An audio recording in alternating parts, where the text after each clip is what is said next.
Welcome back, music lovers. We are back on your screen for another exciting edition of Battle of the Ballads. This year we are in 2005, joined once again by Gregory and Joseph Dilcox here. We're going to journey through the tracks that we had for the year, and we had a lot of feedback from the audience this week, actually. A lot, to the point where I was going through it beforehand, and they eliminated quite a few off of my list, as I often do. So, welcome, gentlemen. Do you want to hear what we had for this week? Of course. Let's do this. Maybe.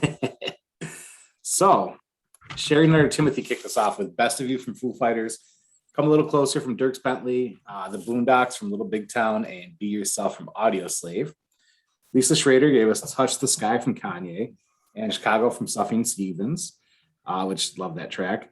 Corey Banker came through, which, by the way, if you want to see somebody doing some really cool 3D printing, Corey Banker is doing some amazing stuff with some Power Rangers costumes for his kids for the next con. Pretty awesome. He gave us a bunch of Mariah. Don't Forget About Us. We Belong Together. Shake It Off. It's Like That. He said she's a queen. I agree. People can knock her trash all they want. I love Mariah. Corey Mosier Kesserling gave us Best of You is one of the best lyrical songs of all time. This was also the year where one of the greatest albums of all time, Fall Out Boys from Under the Cork Tree, came out with Dance Dance, Sugar We're Going Down.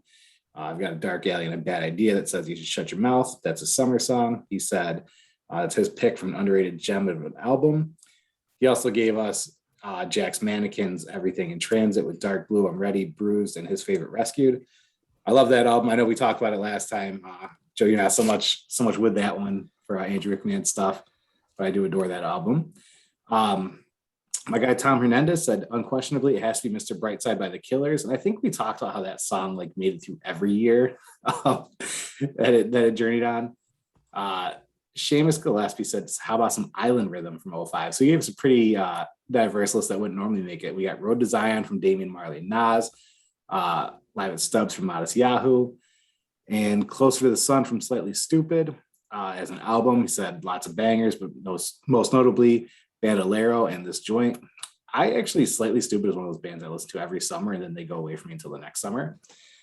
Kelly Susie came through with a song from 2004, but she said the single was 2005, Electron Blue from REM. So she keeps her REM streak alive.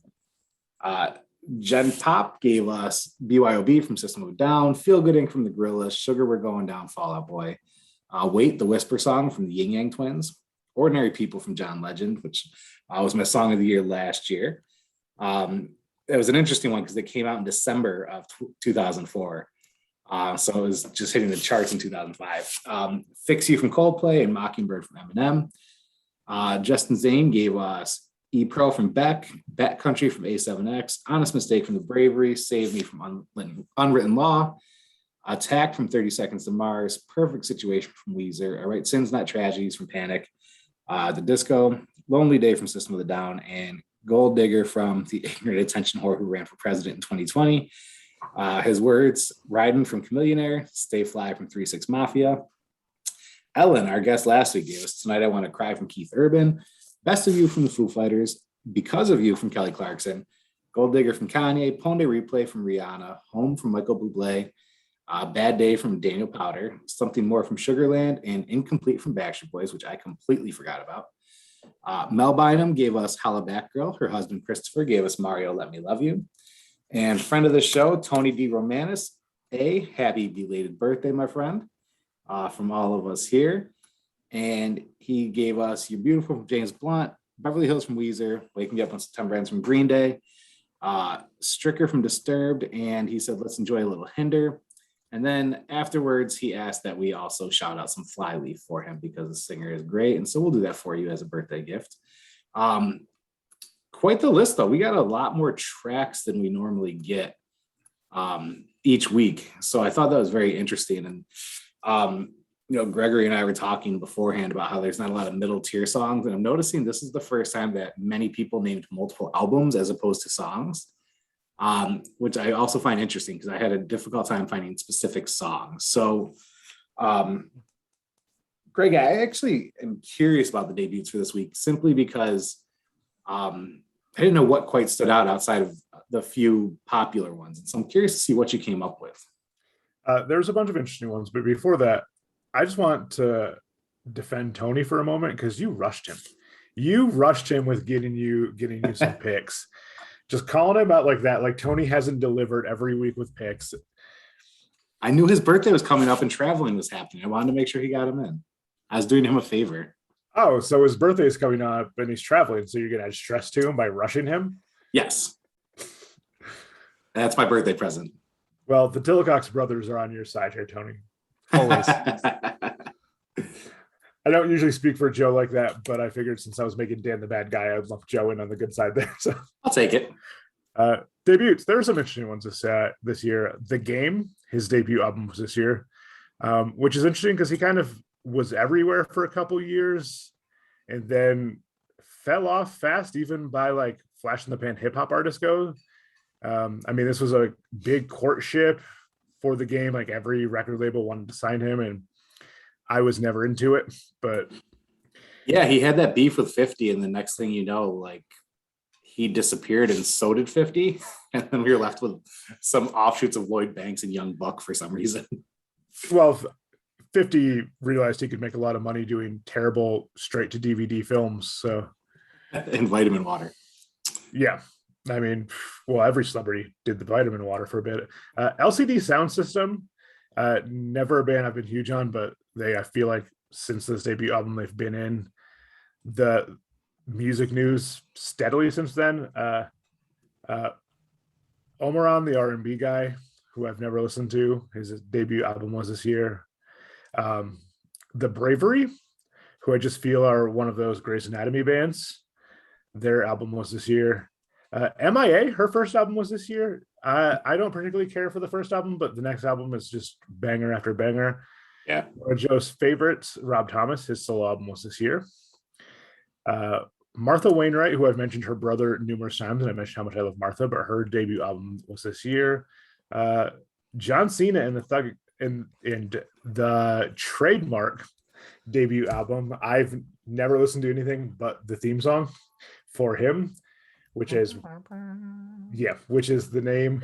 But I did pull it up and look at some of the credits, and Cena wrote on every one of the tracks. So good for Cena.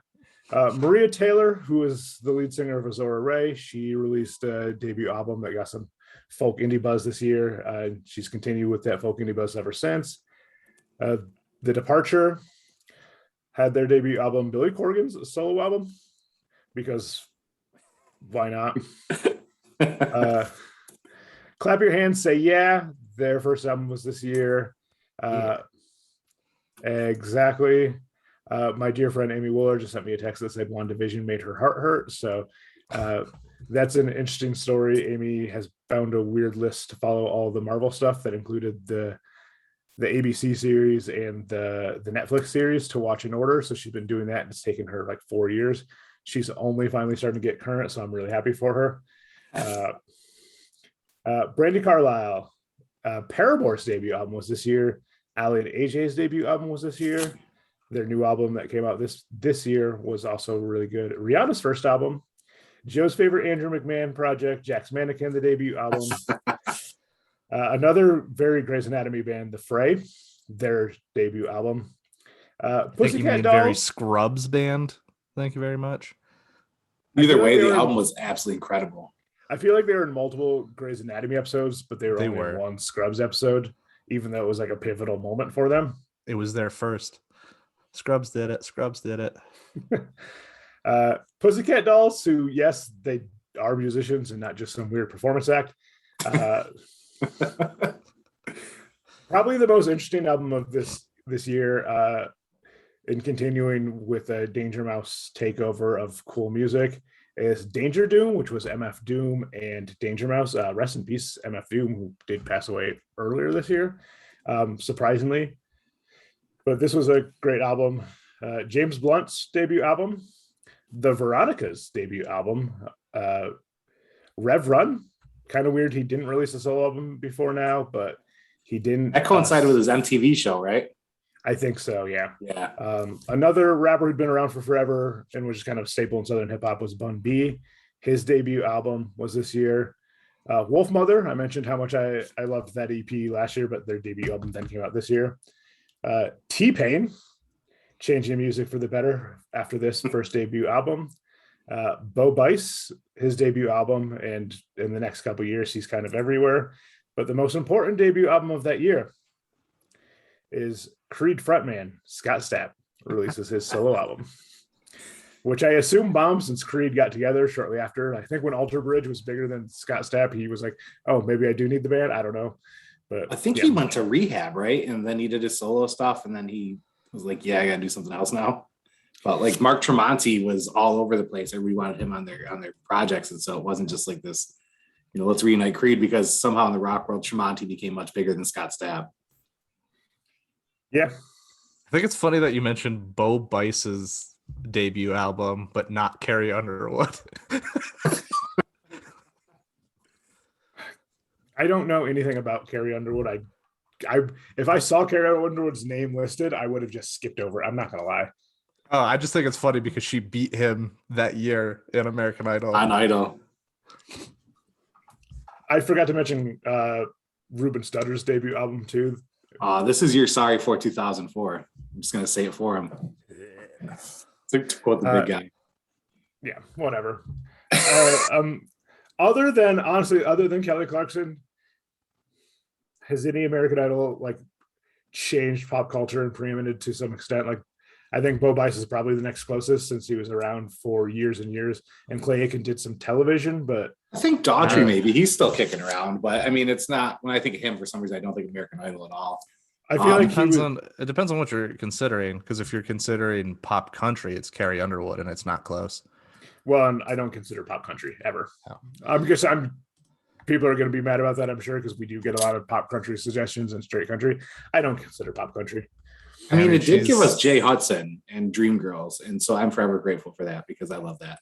I mean, she's released 8 studio albums. I will say though, all of them have like hit platinum.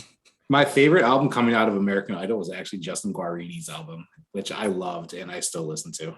But I like the first Daughtry album, and I like Chris Allen quite a bit too. I think he's fun.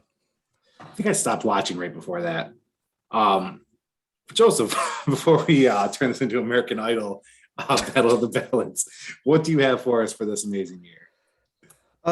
Okay, so the first one, Micah's debut album was this year, which has been kind of in the pop culture zeitgeist again recently because there's a TikTok challenge. Ryan Reynolds. Kelly.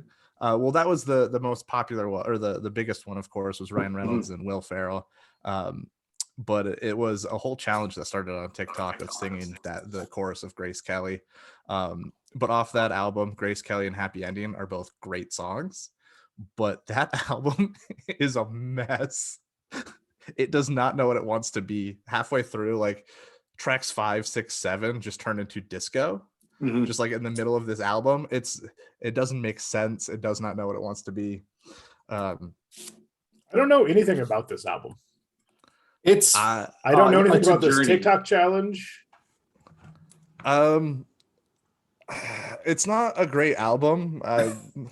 If you're looking to have some fun, skip around, pick up certain songs. Grace Kelly's fun. Happy Ending, like I said, they're both fun.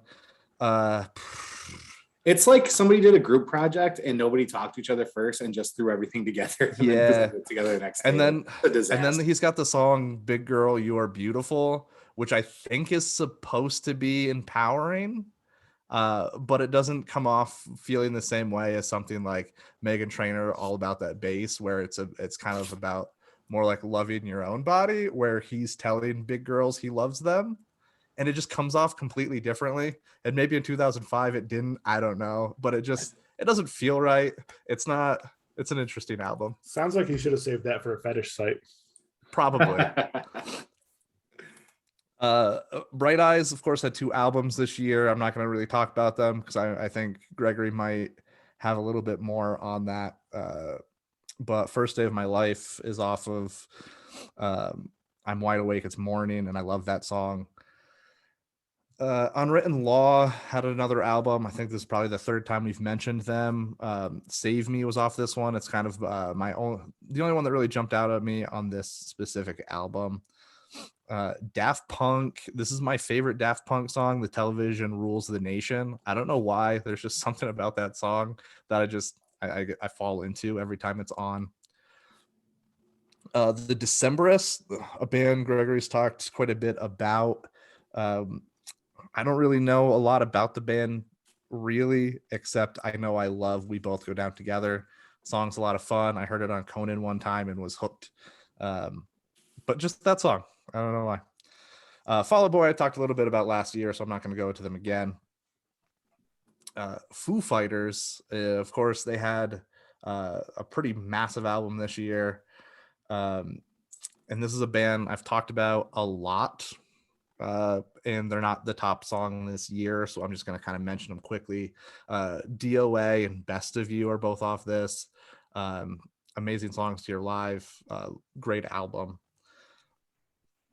Moving on to Motion City Soundtrack, another band I don't really listen to a lot, but I know everything is all right when it comes on. I sing it. I have fun to it. Weezer, Amanda's favorite band. I say that because she's in the room right now working. They had maybe my favorite Weezer album, mostly because I love Beverly Hills. And This Is Such a Pity. Both are great. And if I had to submit a 3-song run for this year, it's the first 3 off that album: Beverly Hills, Perfect Situation, This Is Such a Pity. Rob Thomas, this is an album I slept on when it first came out. I've mentioned a couple of times on this podcast, fans need to pull their heads out of their asses about music that isn't the same as what they were used to initially. And I kind of felt that way about Rob Thomas when he released this, because it wasn't Matchbox 20. And I was like, oh, give me more Matchbox 20 instead. Songwriting was so good on this project, though. Yeah, when I go back and I revisit his solo stuff, it's really fantastic. Ever the Same is absolutely gorgeous. This Is How a Heart Breaks is a lot of fun.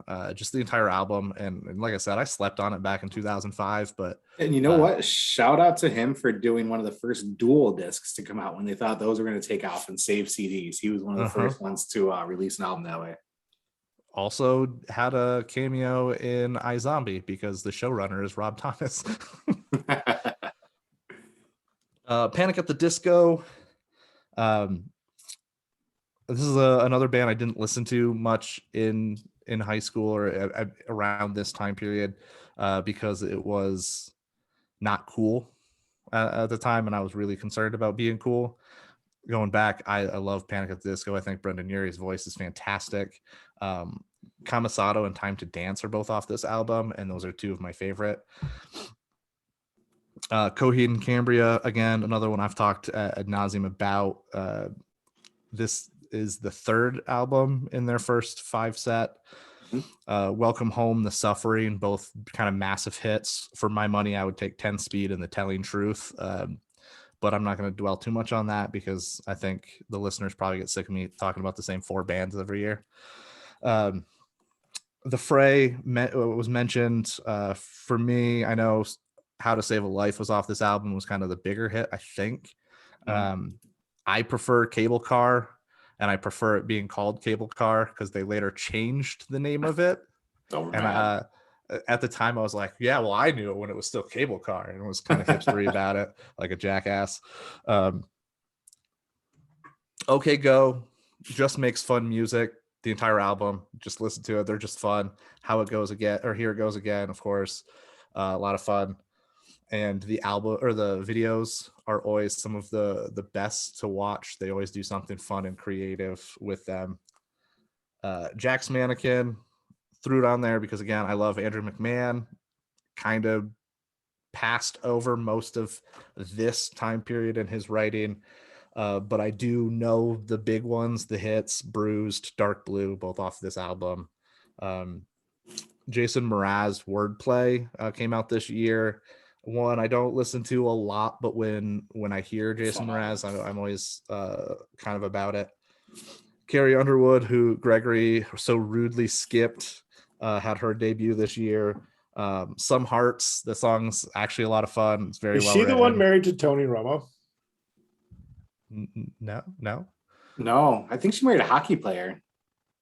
Oh, she did marry a hockey player. Okay, who's the pop country that's married to Tony Romo? Didn't Jessica Simpson marry Tony Romo at one point? No, He's they with dated someone, for a while. yeah. They Yeah, dated. Okay. I didn't think he was with anyone famous anymore. I thought he dated a famous people and then didn't. I'm gonna I look tend that to up just later. enjoy his commentary on football games Okay. and not really who he dates. It's so good. They have like 3 or 4 kids. They're a cute I just family. like that he's friends with Jimmy Kimmel and cousin Sal, like legitimate friends. So Yeah. Let me kind of get to some of my picks for this year. The Rocket Summer's second album came out this year. This is one that stuck with me even more so than the first one. This one is Hello Good Friend is the name of the album. There's a lot of, just listen to the entire album if you get a chance. It's really good. But for my money, I would take Tell Me Something Good and Never Knew. Anytime I listen to those songs, I'm transported back to probably 2005, 2006 time frame, listening to it, playing video games. Then I skipped a couple because I wanted to come back to them as my tops, and now I lost my place in my list because I suck.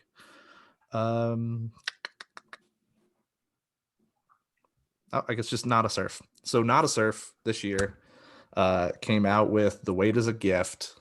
This is my favorite Not a Surf album. I think Gregory's, you've mentioned yours already. Yours is one of their earlier albums. mine's the album before this. Yeah. Yeah.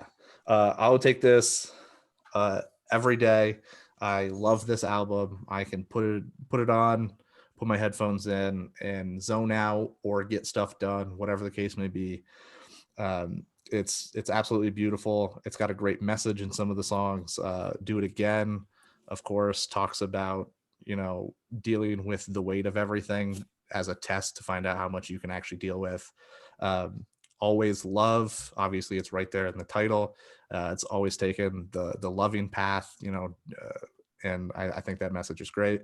But for me, my choice song of the year is Blankest Year by Not a Surf. It's off that album. It's the most fun of them as well, I think. But yeah, Blankest Year, Not a Surf. Definitely didn't see that coming. I actually thought you were going to end up at the Foo Fighters. So No, I also meant to mention Paramore, but I kind of skipped over them because they were mentioned in the list. But for me, Never Let This Go off that album is probably the best song. Yeah, I left them off this one too because when I look back at the tracks I really love from them, none are really on that album for me. But so Never Let This Go is probably my favorite Paramore song. Is it? But Paramore was mentioned in the list, so I kind of skipped them over when we went through it. Yeah. All right, so we are starting with Not a Surf. All right, Greg, what do we got, my friend? I don't have Not a Surf in one of my top songs, although I do love this album. This is one of 2 albums that came out this year that became like a nighttime stroll album for me. So if like it's dark out, if it's chilly fall, like Not a Surf and the Eels album that came out this year. Was that the one with Novocaine for the Soul on it? No, that was yours. Blinking Lights is the double album. So yeah, there's a lot off that I'm going to touch about. But so just since Joe closed with Not a Surf, let me open with Not a Surf. So I have to scroll through my list because I didn't organize my list based on what Joe was going to mention last. So well, you should have. Foolish of me. But yeah, should have anticipated my favorite song and built your list around it. Yes. He said Do It Again and Always Love, which is my favorite 2-song stretch of the year.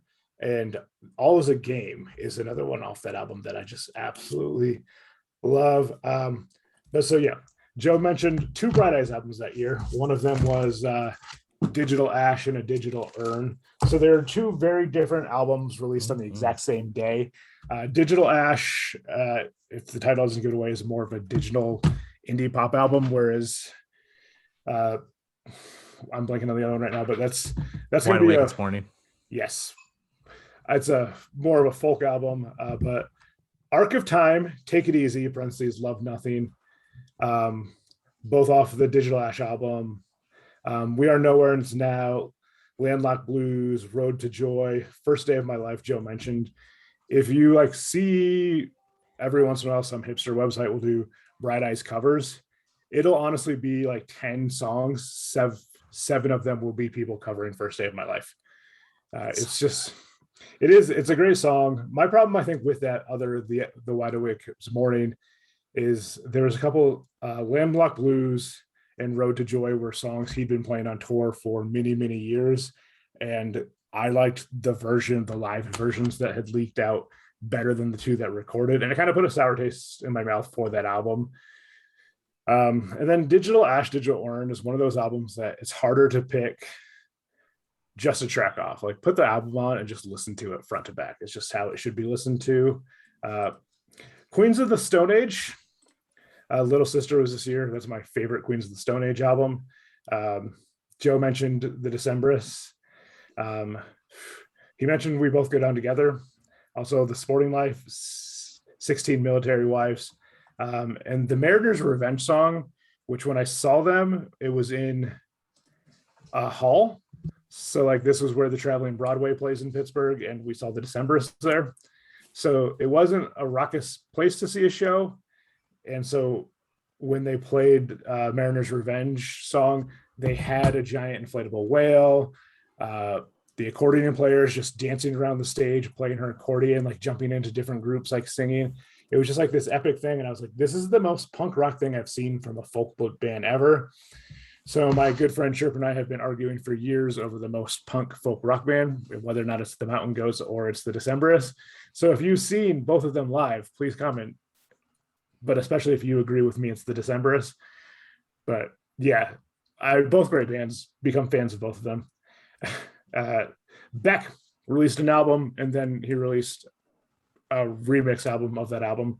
But E-Pro, Girl, Hell Yes, Black Tambourine, Broken Drum were all great tracks off that album. Okerville River released the album Black Sheep Boy. The single Black Sheep Boy is fantastic. I mentioned Martha Wainwright. Bloody Motherfucking Asshole, such a great song. Just she lets it go on that. Eels, Blinking Lights. Honestly, this is a double album. E has called it the most personal album he's ever released. I think it took him 6 years to record this album, and it was like in 6 different studios. It's just this insane album.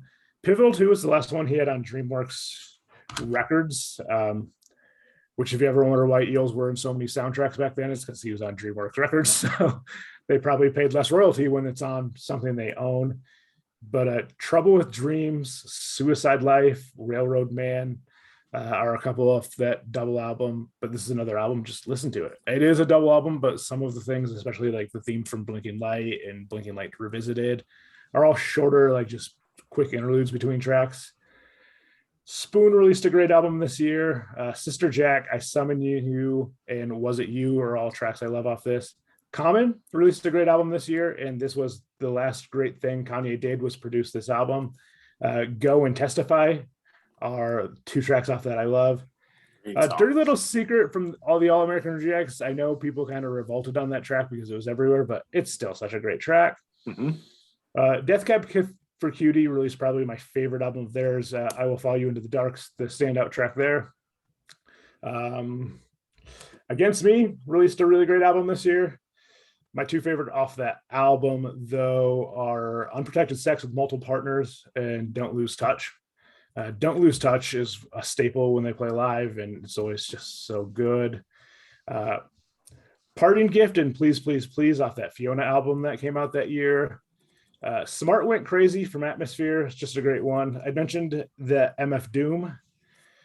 The great thing about this album is it sampled a lot of the Adult Swim cartoons at the time. And 2 tracks that both featured the Aqua Teen Hunger Force on it that were great were Sofa King, which was the single that was everywhere for a while, especially on Cartoon Network, and Old School, which not only featured the Aqua Teens, but also featured Talib Kweli. Joe mentioned Unwritten Law, but Celebration Song is my favorite track off that album. It's interesting. The goth girl at FYE, when I asked how it was, because it was playing in FYE, said it wasn't a good album. So I didn't listen to it because she was pretty. So it took me years to revisit this album. It's not a bad album. It's not a great album. Definitely not my favorite Unwritten Law. M Ward had another great album. Deep Dark Well is my favorite off that, but it's another album. Just listen to the whole freaking album. And the Mountain Goats released an album I love. It's definitely not my favorite Mountain Goats album, but four of the tracks off that are regular staples when they play live. Up the Wolves, Love, Love, Love, and Dance Music, which is a fun one. Their Love, Love, Love, and Dance Music are a little more mellow, so they're really fun when he plays them live to see them go. Ben Folds, and these will be my songs of the year, but Ben Folds had a great album. I'd mentioned the track he'd written about Elliott Smith, and just so it opens, under some dirty words on a dirty wall, eating takeout by myself. I played the shows, got back in the van and put the Walkman on, and you were playing. In some other dive 1,000 miles away, I played 1,000 times before. And like pathetic stars, the truck stops and rock club walls, I always knew you saw them too, but you never will again. Just heartbreaking. I mean, I think before I heard anything off this album, someone posted the lyrics, Elliot, man, you played a fine guitar and some dirty basketball. The songs you wrote got me through a lot. Just want to tell you that. And it goes back to something we've been saying in the last couple of weeks, since mental health has been a big topic for us here, about you're not always going to know. So you can't beat yourself up too much, but definitely always be there and be open to things like that. But Late's a beautiful song about a heartbreaking subject. Probably my favorite Ben Folds track, although not the most fun to sing for obvious reasons. Eels, two songs off those double albums really, really stand out to me. I'm going to Stop Pretending I Didn't Break Your Heart. It's just heart-wrenching. And it's kind of nice to hear anyone admit guilt in something. And so here E does that. And I think this album, for context, is shortly after his mother had died of cancer and his sister had committed suicide, or were written during the process of going through those. So like it's some heart-wrenching things, but then on the exact opposite, Hey Man, Now You're Really Living is this fun, upbeat, dancey song, and it's just fantastic. Not my favorite Spoon song, not even my favorite Spoon song on this album, but for sentimental reasons, I Turned My Camera On. I was lucky enough to see Spoon when people were still carrying around digital cameras. So when I saw them in Chicago, went and visited my friend Nicole over Easter weekend, and we caught them in a great theater. And when they played this track, everyone pulled out their cameras and were just holding them up. And it's a great thing that's of a time, because you can't do that now. I've seen them a couple times since then, and people do hold up their phones like they're taking pictures. But at the same time, some people have just been recording the whole show anyway, which is something I kind of hate. But just a great moment. Nicole and I were two of the ones with our cameras on during that song. My Doorbell, one of my favorite White Stripe songs that year. But song of the year for me this year, and it will come to no surprise to Joe, a song I mentioned last year as part of a documentary I recommended, but this year by the Mountain Goats. Just a brilliant, brilliant track. So fun to see live, but goddamn, what a track. So that's my song of the year. And it was tough though, because man, all those Eels tracks, all those Not a Surf tracks, like this was, as Dan said, we were talking earlier, this is a top heavy year. There probably could have been maybe a dozen to 15 tracks I would have made a case for track of the year. But then beyond that, like not much. There's nothing beyond what I absolutely loved in this year, which is fine. We don't need much beyond that. So yeah, it's interesting. This year makes a solid playlist, but not like one of those gotta listen to playlists. So we have the Mountain Goats currently, as well as Joe had Not a Surf. So I have a feeling mine's gonna be a bit more mainstream, to be honest. I have so lame and mainstream. What's more mainstream than Not a Surf? They did a song called Popular. So it's so good. It is. Some songs I have that weren't message. I read message because I have message as a song. Mentioned were A Message, Speed of Sound and Talk from Coldplay, Afterglow and Pretty Vegas from INXS when they got the new singer JD Fortune off of Rockstar INXS. I didn't like him, but I like the sound of that album, honestly. For Lauren, I had Banana Pancakes Better Together, Sitting, Waiting, Wishing from Jack Johnson. we do not agree on much music. And so as a stoner at that time, that always kind of slid into like, all right, I can hang out with this. And she really loves Jack Johnson. She actually only likes Jack Johnson, Seether, and Matchbox 20. So her music choices were very limited for me back in the day. Better Days from the Goo Goo Dolls. Can I Have It Like That from Pharrell. Check on It from Beyonce, which is actually one of my favorite Beyonce songs. Cool from Gwen Stefani, probably one of my favorite Gwen songs. Dare from the Gorillaz. Diamonds of Sierra Leone from Kanye and Heard Him Say. Geek in the Pink from Jason Mraz. I absolutely loved that track. That was on every playlist I had. It Ends Tonight and Move Along. Thank you, All American Rejects, for providing all of the music for the shows at the time. Do You Want To from Franz Ferdinand. Don't You from the Pussycat Dolls, who are not just a group of performers, as Greg said earlier. Every Time We Touch from Cascada. I thought it came out much, much sooner than that, but apparently that was the year it came out and it just hasn't left. Angels Losing Sleep from Our Lady Peace. I actually am not a fan of that album, but that song is pretty solid. It holds up well. Grills from Nelly. Kudos for being one of the most annoying songs of the year. Hey There Delilah, which was some Plain White Tees. I first saw that on Greek, actually. Great show that didn't get enough love. Look After You from the Fray. Fun story. On my birthday that year, I went to see Ben Folds and the Fray at college. And it was absolutely amazing. And this is before I really heard the Fray. You know, like we heard him on a media play, you know, whatever was playing on TV, a media play with the video with the desks and all that stuff and on Grey's Anatomy. And this was before, you know, they really took off and they put on a hell of a show. As an opener, they played for over an hour and a half. Then Ben Folds came out and just rocked that whole album. So and I won those tickets too, actually. So probably one of my greatest birthday memories I have. Hypnotized from System of a Down. Shipping Up to Boston and Tessie from Dropkick Murphys. It's Hard Out Here for a Pimp from 3-6 Mafia, which actually won the Grammy that year for soundtrack.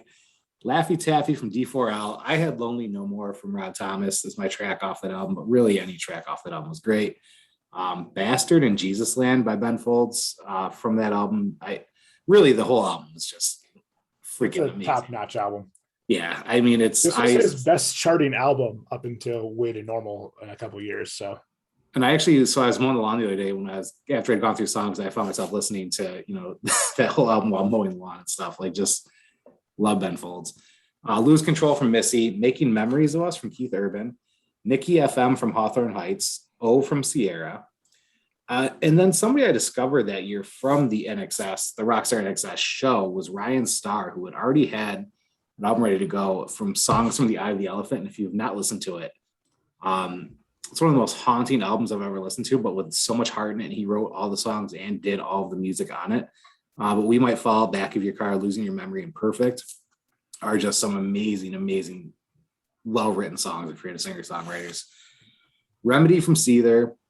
Rescued, Holiday from Real, the mixtape I'm Ready from Jack's Mannequin, Joseph's favorite Andrew McMahon album. Savior Scissors from City and Color. I absolutely love them. That track is amazing. Summertime from Kenny Chesney, just gonna dazzle a little country in there. Walk Away from Kelly Clarkson. We Be Burning for Sean Paul. I had that on there for my good buddy Tim because he had me play it at his wedding, because why wouldn't he? Welcome to Jamrock, Damian Marley, that was already said. When I'm Gone, Eminem. Where'd You Go by Fort Minor? Not because it's a good song, but it led to me to Skylar Grey, and I'm grateful for that. I actually think Fort Minor was an awful project for Mike Shinoda, but hey, you know, everybody's got to do their own thing. And I remember buying that album when it was coming out because I wanted everything attached to Linkin Park, and then I bought it the day it came out, and I was like, this is absolute fucking trash. So whatever happens. And then You and Me from Lifehouse came out, which was just a huge, huge song that year. Especially I remember, I think I was still rolling watching Laguna Beach and whatnot when that came out. Which leads me to my top tracks of the year. I'm going to go in order that I have, and I guess I did make up my mind. Boston from Augustana. You couldn't go anywhere without hearing it. You couldn't go shopping. You couldn't do anything. It was just everywhere. And to be honest, if it didn't get so much airplay, I think people would love it a lot more because it was a really damn good song. Breathe, 2 a.m. from Anna Nilick, another Grey's Anatomy song, but it took off. It was everywhere. Cupid's Chokehold from Gym Class Heroes. Yeah, Travi and Patrick, and I love the mix. I love the great song. I love the samples on that track. It was a lot of fun. Ohio is for Lovers from Hawthorne Heights. LG Fuad from Motion City Soundtrack, which is one of my favorite songs of all time. Absolutely love that song. And then my top two, Pwn to Replay from Rihanna and How to Save a Life from the Fray. How to Save a Life from the Fray takes it from me just because I think probably for the next 7 or 8 years after that you couldn't tell when that song came out. You just knew the song and it was everywhere and still charting. And they didn't even have to release other albums. And there's a few they shouldn't have, but to continue their success. And it was all because of that song. And I think part of me for that year is when I saw them play that in concert after having like never heard much of their stuff at all.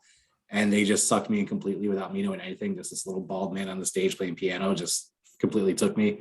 Has a special place in my heart too. So that is my song of the year, How to Save a Life from the Fray. Though I am going to probably put on more Ben Folds after this recording and just take in the album. The biggest difficulty for me this year was there's certain albums where start to finish, like they top it for me. So when I had to pick a song, it was a little different for me because some albums are just one complete song to me, if that makes sense. Absolutely. No, albums are completely like if we were to do albums and do like our top like 6 albums of the year instead of trying to pick songs, I think our list would look completely different because there's some artists some artists that we don't really mention too much when it comes to songs, but would mention a lot when it's albums and vice versa. Like there's some artists that might have one track off an album that's fantastic, and then that's the only track worthy of their discography. So, yeah.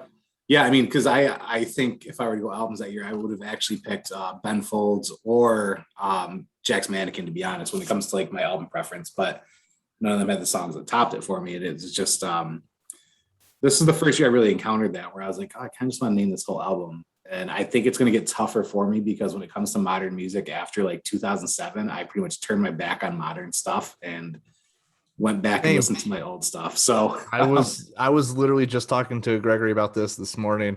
We should probably just call it quits after like 2007. As soon as I had complete control over what I was listening to, meaning when I started driving and had control of the radio as well, I just started burning CDs of stuff I already liked, and I didn't stop listening to the same stuff until about 2 years ago. So like my lists are gonna be small coming up here pretty soon. Until it's interesting though, 2018. The radio became completely irrelevant to me the second I had like a iPod Shuffle or whatever I had. And I actually discovered songs like 10, 15 years later afterwards because I was like, oh, I never heard this. And it's because I had a lot of radio play, but I was no longer listening to the radio. So, and then honestly, after like media play closed, I was no longer picking up CDs every week. And so just everything changed for me musically. So I think these next few years are going to get interesting. I wasn't listening to a lot of new music in this stretch, but there is a lot of great stuff coming up. So I know Joe joked about stopping after 2007, but if we do that, then we miss out on multiple Juno award-winning Canadian pop goddess, Carly Rae Jepsen. We do indeed. Oh, that's right. This has been we don't get to her in 2007 yet. No, we do not. And I get to her again a couple years after that, so I can't be deprived of that either. Oh, once we get to that, we don't stop with the Carly Rae. That Carly. I mean, the story that she recorded an entire like disco album that she never released is insane to me. Carly, we want that fucking disco album. It's going to be brilliant. I've always wanted to see her pair with Kylie Minogue because I just think it'd be amazing.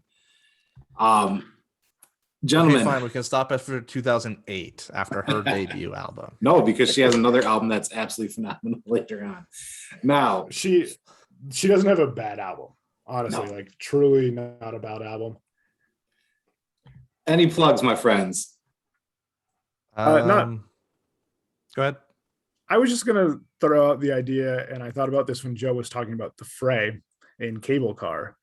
We should get trading cards of Battle of the Ballads, and Joe's trading card on the back can say, I was a hipster Fray, or I was a hipster for the Fray. Actually, I think it needs to be on multiple t-shirts. Without him knowing, though. It's on the back of the shirt. So when he looks at the front of it, he has no idea what he's putting on. The back just says dress bitch. I would like to give a shout out to Cool Points. It was a really good read this week. I shared it for folks to see. It's always thoughtful. I always see it too late. I don't know what the algorithms are, but for some reason I don't see it right when it gets posted. Really good read this week. And I'd also like to give a shout out to our guy Dan Askey for, I think we're at like 16 boxes of donations for the kids for Pops for Patients at this point. That's awesome. Just sorting through stuff. And to everybody who donated school supplies for teachers and students and toys for the kids coming up for the holiday season, just thank you so much. We're poised for a great year, and your selflessness is going to lead to a lot of smiles for children and families. So I do appreciate it. Check out Pops for Patients New York. We're on Instagram and Facebook, and I think we're shooting our iHeart ad soon. So thank you so much for everybody who's gotten involved with that. Check out Cool Points. I don't see enough hearts and likes for Cool Points stuff when I share it. It needs to start. And while you're at it, subscribe to this channel as well. And 2006 is approaching us, and I realized this was an interesting year. And I'm going to say that every year now because I'm noticing I knew less and less came out that year because there's this culmination when I started listening to the radio again where I'm like, oh, these are songs about 5 years later. So I'm surprised by some of the songs that were released in these years. No, there's going to be a massive gap where I just don't. But it's going to be a well-enjoyed journey. So, gentlemen, thank you once again. Greg, when's Cool Points dropping this week? Cool Points is now on Sundays, although my work schedule is changing, so that might move again. But I don't think so. If I'm going to be off Saturday night, I think Sundays will still be the Cool Point. So. All right. So Sundays, in lieu of my football post from now on, I will be posting Cool Points. That'll be the only thing on my Sundays so that nothing disrupts the algorithm. You say that, but you're going to complain about Aaron Rodgers on Sunday, guaranteed. Just mentally at this point, the universe already knows how I feel. Aaron Rodgers only threw 4 touchdowns this week. Did he really, or were they actually Aaron Jones runs for the most part? Oh, no. After Aaron a 1 yard Jones shuffle pass. Aaron Jones is a beast this week. Yes. So everybody, we shall see you again next week as we approach 2006. And I think we only have about 14 or 15 episodes left after that. So then we're going to get into the fun stuff of what did we miss, the Disney stuff, and eventually we'll be in 2022. So until we meet again, folks, Gregory, Joseph, thank you again. Thanks, Dan. And it's time for more homework.